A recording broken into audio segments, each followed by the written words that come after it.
Who is GP's first love? First love സ്കൂളൊക്കെ പറയല്ലോ. അത് വേണ്ട. അല്ല, ഫസ്റ്റ് ലവ് എന്ന് പറയുന്നാലേ എന്റെ ഫ്രണ്ട്സ് ഒക്കെ ഫസ്റ്റ് ലവ് എന്ന് പറയുന്നത് നിന്റെ ആദ്യ ഭാര്യ നിന്റെ വർക്കാണെന്ന് പറയും. ആ ഒരു രീതിയിൽ എപ്പോഴും പറയാറുണ്ട്.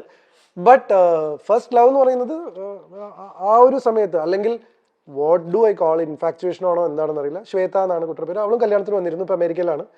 കല്യാണമൊക്കെ കഴിഞ്ഞിട്ട് അമേരിക്കയിൽ സെറ്റിൽ ആണ്. ശ്വേത ഒരു ഡാൻസ് ഒക്കെ ചെയ്തിരുന്നു എന്റെ കല്യാണത്തിന്. So I M in touch with everyone. അപ്പൊ ഫസ്റ്റ് ലവ് എന്ന് പറഞ്ഞാൽ അവള്, ഞാൻ ഫസ്റ്റ് സ്റ്റാൻഡേർഡിലാകുമ്പോൾ അവള് UKG ഞങ്ങൾ തൊട്ടടുത്ത വീടായിരുന്നു, കളിക്കൂട്ടുകാരായിരുന്നു കുട്ടിക്കാലം മുതലേ. So that should be my first love I guess. കാരണം എന്താ വെച്ചാൽ അന്ന് എനിക്ക് ഒരുപാട് പെൺകുട്ടികൾ ഫ്രണ്ട്സ് ഉണ്ടായിരുന്നില്ല. ശ്വേത മാത്രമായിരുന്നു എന്റെ ഫ്രണ്ട്. എത്ര നാൾ നിങ്ങൾ പഠിച്ചു? ഞങ്ങള് 10ാം ക്ലാസ്സിൽ നിന്ന് ഞാൻ പോയല്ലോ, ഞാൻ പട്ടാമിന്ന് പോയല്ലോ. അത് കഴിഞ്ഞപ്പോ പിന്നെ വേറെ കുറെ ഗേൾ ഫ്രണ്ട്സ്. 10th വരെ സത്യം പറഞ്ഞാൽ 1-2-3 പേരുണ്ടായിരുന്നുള്ളൂ. ശ്വേത, ഗായത്രി, അങ്ങനെ കുറച്ച് പേരേ ഉണ്ടായിരുന്നുള്ളൂ. ബട്ട് പിന്നെ അങ്ങോട്ട് അലോഷ്യസിൽ ആരെങ്കിലും ഉണ്ടായിരുന്നോ? ഉണ്ടായിരുന്നോ? First year, second year, third year, fourth year, third year.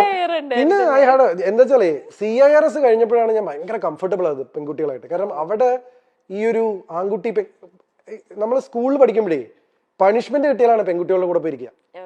അപ്പൊ എന്തോ പെൺകുട്ടികളോട് സംസാരിക്കുന്നൊക്കെ എന്തോ ഭീകരാവസ്ഥ. പക്ഷെ വീട്ടിലത് പ്രശ്നമില്ല, കാരണം ഫാമിലി ഫ്രണ്ട്സാ ശ്വേതയായിട്ട്. അപ്പൊ ഇവളോട് സംസാരിക്കുമ്പോൾ കളിയാക്കാരുമില്ല. പിന്നെ പിന്നെ കുറെ കഴിയുമ്പോൾ ആൾക്കാർ കളിയാക്കി തുടങ്ങി. കാരണം എന്നെ ഇവളും ഞങ്ങൾ രണ്ടുപേരും ഒരുമിച്ച് വരുന്നൊക്കെ കണ്ടിട്ട് പിന്നെ അങ്ങനെ അത് പിന്നെ ഗേൾ ഫ്രണ്ട് ഇല്ല എന്ന് പറയുന്നത് കുറച്ചിലായി തുടങ്ങി. അപ്പൊ എന്റെ അടുത്ത് ആരെങ്കിലും ആരാ ഗേൾ ഫ്രണ്ട് ചോദിക്കുമ്പോൾ ശ്വേതയാണെന്ന് പറയും. കാരണം ഇത് ഭയങ്കര പ്രശ്നമാണ്, പെൺപിള്ളേരോട് സംസാരിച്ചതും നടക്കേടാണ്, ഗേൾ ഫ്രണ്ട് ഇല്ല എന്ന് പറഞ്ഞാൽ പ്രശ്നമാണ്. അപ്പൊ അങ്ങനെയൊക്കെയുള്ള ഒരു സ്പേസിംഗ് ആയിരുന്നു. CIRS എന്താന്ന് വെച്ച് കഴിഞ്ഞാൽ ഞാൻ പറഞ്ഞില്ലേ, ബോംബെ ക്രൗഡ് ആയിരുന്നു, കോസ്മോപൊളിറ്റൻ ക്രൗഡ് ആയിരുന്നു, അമേരിക്കൻ സ്റ്റുഡൻസ് ആയിരുന്നു. ഇവർക്ക് ഈ ബോയ്സ് ഗേൾസിന്റെ ഇത് ഭയങ്കര കുറവാ. തോളിലൊക്കെ വന്നു കഴിഞ്ഞാൽ ഞാൻ ആദ്യമൊക്കെ വേർക്കുമായിരുന്നു.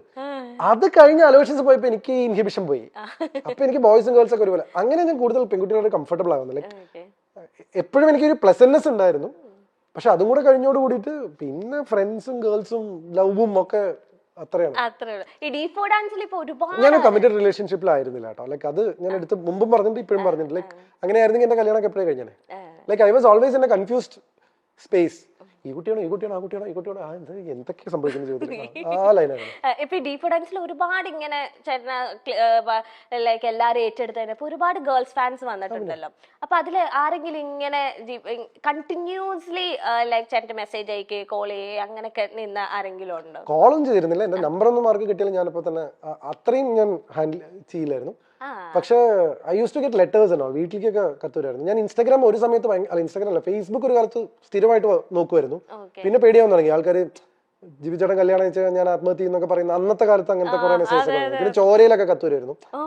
ഇപ്പോഴൊന്നുമില്ല, D4 സമയത്ത് ഇതൊക്കെ ഉണ്ടായിരുന്നു. അപ്പൊ അതൊക്കെ കയ്യിൽ നിന്ന് പോകുന്നു തോന്നിയപ്പോ പിന്നെ എനിക്ക് പരിചയമില്ലാത്ത ഒരാളായിട്ട് ഭയങ്കര ബുദ്ധിമുട്ടാണ് ടു സ്ട്രൈക്ക് എ കോർഡ്. എന്റെ ബെസ്റ്റ് ഫ്രണ്ട്സ് അല്ലെങ്കിൽ ഞാൻ സ്വാതന്ത്ര്യം എടുക്കുക, എനിക്ക് എന്നെ അറിയാം എന്ന് തോന്നുന്ന എന്റെ സുഹൃത്തുക്കളുടെ അടുത്ത്, എന്റെ സുഹൃത്തുക്കളുടെ അടുത്ത് പോലും ഞാൻ എടുക്കില്ല. എന്നെ അറിയാം എന്ന് തോന്നുന്ന ആൾക്കാരുടെ അടുത്താണ് ഞാൻ റിലാക്സ്ഡ് ആവുക. അത് വളരെ ക്ലിയർ ആണ്. എന്നുവെച്ചാൽ എന്റെ ജസ്റ്റ് ഒരു ഫ്രണ്ടിന്റെ അടുത്ത് ഞാൻ അങ്ങനെ പാറിപ്പറന്ന് നടക്കില്ല. പക്ഷെ എന്നെ അറിയാം എന്ന് പറയുന്ന ഒരു സെഗ്മെന്റ് ഓഫ് ഫ്രണ്ട്സ് ഇല്ലേ, ഈ പറയുന്ന പേളി, ദിവ്യ പിള്ളി, മിയ എന്നൊക്കെ പറഞ്ഞ അവർ, അഞ്ജു കുര്യൻ, അവരുടെ അടുത്തൊക്കെ ഞാൻ വേറെ സെൽഫാണ്. Where is GP's happiness?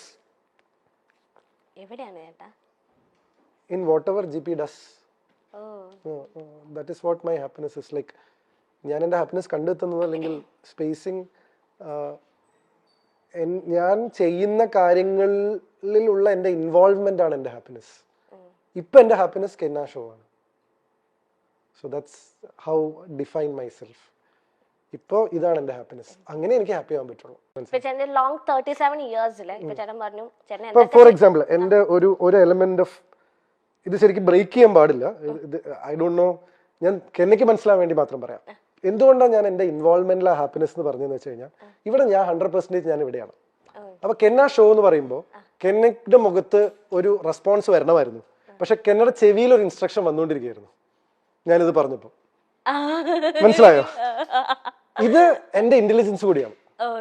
ഇതിപ്പോ എങ്ങനെയാ ജിപിച്ചേട്ടൻ മനസ്സിലാക്കിയെന്ന് കെന്ന ആലോചിക്കും. ഇത് പറഞ്ഞപ്പോ കെന്നയുടെ മുഖത്തൊരു തെളിച്ചം വന്നു.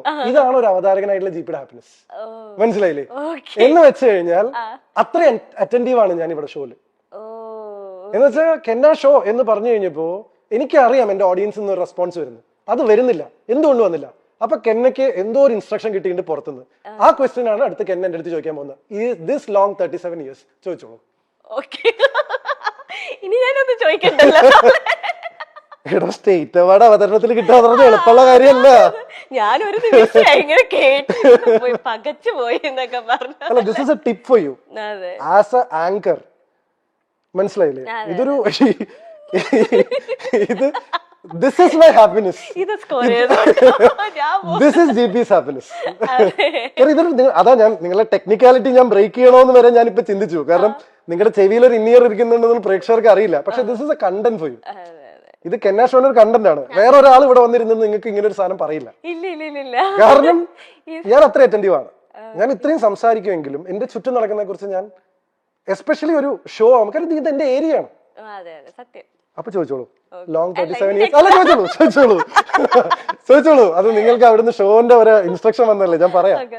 ലോങ് 37 years ഏറ്റവും ഹാപ്പിയസ്റ്റ് ആയിട്ട് തോന്നിയ ഒരു മൊമെന്റ് ഏതാണ്? ഇതാ, ഇത് പറയല്ലേ, വേറെ പറ. This moment. എടോ, ഇതിലും നല്ലൊരു മൊമെന്റ് ഏതാണ്? ഒരു അവതാരകന് ഇതിലും നല്ലൊരു മൊമെന്റ് ഏതാണ് ഹാപ്പി ആവാനുള്ളത്? പിന്നെ വേറെ കാരണം അല്ല, അതാണ് കാരണം this is my job and I am good at it. Yes. Next. Which is GP's top gossip? ഏറ്റവും ടോപ്പ്.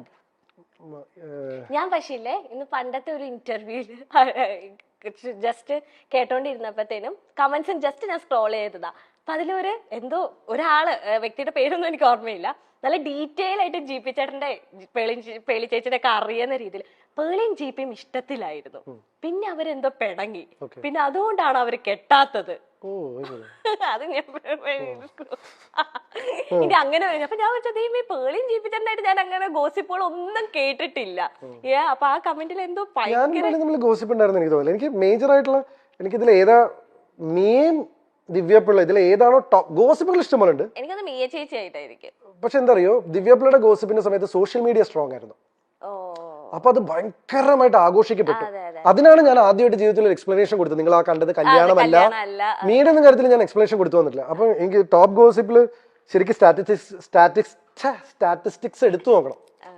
പക്ഷെ മീയുടെ എന്ന് വെച്ചാൽ കുറച്ച് കാലമായിട്ട് നിന്നുകൊണ്ട് മിയുടെ കല്യാണം എന്റെ കല്യാണം കഴിഞ്ഞിട്ട് രണ്ടുപേരും അവരവരുടെ കല്യാണങ്ങൾ അറ്റൻഡ് ചെയ്തിട്ട് ഇപ്പൊ നിൽക്കുമ്പോഴാണോ ഇത് ട്രൂ ഫ്രണ്ട്ഷിപ്പ് ഗോൾസ്. ഇത് ഞാൻ നേരത്തെ പറഞ്ഞു കഴിഞ്ഞാൽ അതാണ് പ്രശ്നം. How much is GP's net വർത്തോ? നമ്മളുടെ സമ്പാദ്യം പൊതുവെ പറയാൻ പാടില്ല എന്നാണ് പറയുക. ഈ നെറ്റ് വർത്ത് എന്ന് ഉദ്ദേശിച്ചത് സ്വാഭാവികമായിട്ടും ലിക്വിഡ് ക്യാഷും അസറ്റ്സും എല്ലാം കൂടി ഇതിനെയാണല്ലോ നമ്മൾ നെറ്റ് വർത്ത്. എക്സാക്ട് ഫിഗർ ഞാൻ എന്തായാലും പറയില്ല. ഒരു 9 ഡിജിറ്റ്സ് ഉള്ള സംഖ്യയാണ്. ഇനി അത് പോയി കൂട്ടി നോക്ക് എത്രയാണ് 9 ഡിജിറ്റ് ഉള്ള സംഖ്യ എന്നുള്ളത്, ഇൻക്ലൂഡിങ് പ്രോപ്പർട്ടീസ് ആൻഡ് എല്ലാം കൂടി കഴിഞ്ഞാൽ ഒരു സ്വാഭാവികമായിട്ടൊരു 9 ഡിജിറ്റിലുള്ള സംഖ്യ. പക്ഷെ എമൗണ്ട് ഞാൻ റിവീൽ ചെയ്യില്ല. പിന്നെ കൃത്യമായിട്ട് ഇൻകം ടാക്സ് കളയ്ക്കുന്നതുകൊണ്ട് കുഴപ്പമില്ല. ഓഡിറ്റിങ്ങും ഇൻകം ടാക്സും GST ഒക്കെ ചെയ്യുന്നുണ്ട്, ധൈര്യമായിട്ട് പറയാം. പക്ഷെ എങ്കിലും നമ്മളിങ്ങനെ പൊതുവേ നമ്മൾ പറയുമല്ലോ, നമ്മൾ എക്സാക്ട് നിങ്ങൾ ചോദിച്ചുകൊണ്ട് മാത്രം ഞാൻ അത് റിവീൽ ചെയ്തതാണ്. ജനറലി റിവീൽ ചെയ്യാറില്ല.